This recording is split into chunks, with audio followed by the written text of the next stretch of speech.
If you're writing a book and your chapter 1 sounds really different than your later chapters, here's how to fix it. I call this voice decay.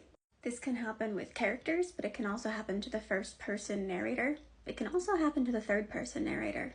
Maybe you've noticed that your fun, sassy character becomes more neutral, or your neutral character becomes sarcastic, something like that. Usually what this is that your personal, real-life voice is infecting the story. When you started the book, you had this great, bright, brilliant, fresh idea of the character, but then as time went on and you became distracted by the plot and the subplots and the development and da-da-da-da-da, that bright, brilliant voice started kind of fading away. You became distracted, and so your real voice overtook. So if this is unintentional, then it's something that you will need to address in one of your edits. I do have a few quick fixes. The first is to go back to the first chapter, frankly, read it, and then rewrite or write chapter 10 or whatever you're on. Just reading it again, hearing that voice again, can help revitalize it into your future writing. The second is to do a closer case study. What is different between chapter 1 and chapter 10? And sometimes you will find that there are little things you can sprinkle in to help the voice come back to what it used to be. For example, any vocal tics or unusual slang or vocabulary that they use. And by slang, I don't just mean like cool kid slang. For example, let's say that you have like an old-timey butler, but over time he stops sounding quite so old-timey.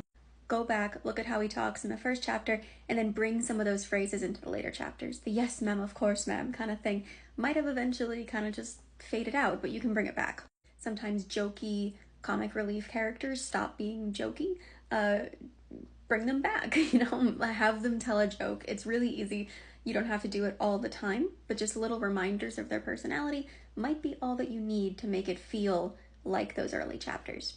So those are quick fixes. The longer fix would be to do a read through and edit of the whole book or whatever you have so far, specifically for voice. I know this will take some time, but writing takes time.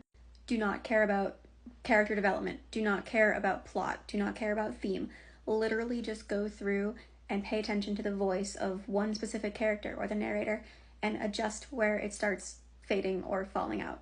I would honestly say not to bother doing this until you have a completed draft and have actually fixed that draft for plot, character development, and theme, because the voice is less important than those, but you can do it whenever you want, really. It's your book. So that's how to fix it if it's a problem.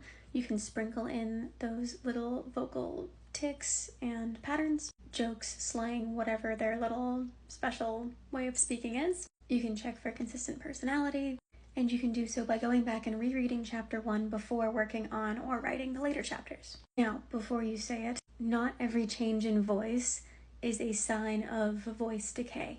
Sometimes characters grow and change and evolve, and if their voice changes with it, that's just good writing. Sometimes the scene demands it, like if you're cracking jokes in the middle of like a very emotional, deep scene just because he's the jokester, he's got to tell a joke. That's not great. People aren't that consistent, like they respond to external stimuli. But anyway, for the most part, these are some good tips if you want a consistent voice. Feel free to leave your tips in the comments, and happy writing!